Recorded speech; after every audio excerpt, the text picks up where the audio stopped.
और आज पहली बार मैंने गंगा आरती को देखा और इसे देखते ही मैं कहने लगा, हे भगवान तेरी लीला अपरंपार है। और मैंने सपने में नहीं सोचा था कि गंगा आरती करते करते मुझे महादेव का दर्शन हो जाएगा।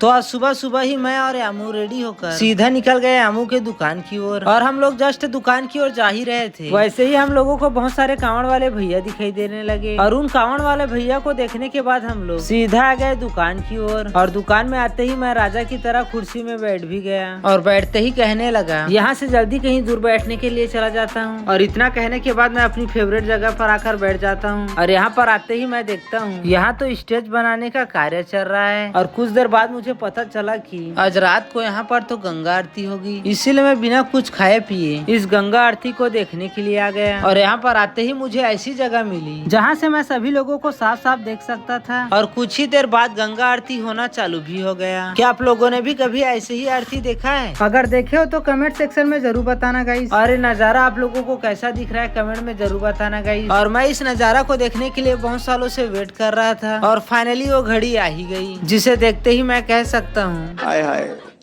इतना सुकून। और इस तरफ गंगा आरती हो रही थी और दूसरी तरफ फटाके पे फटाके फोड़े जा रहे थे। और इस फटाके को देखकर मुझे दीपावली का पर्व भी याद आ गया। और इतना देखने के बाद मैं अपने घर की ओर जा ही रहा था, वैसे ही मुझे देवों के देव महादेव का भी दर्शन हो गया। और ये ब्लॉग आप लोगों को थोड़ा सा भी अच्छा लगा होगा तो लाइक सब्सक्राइब कर देना गाइस।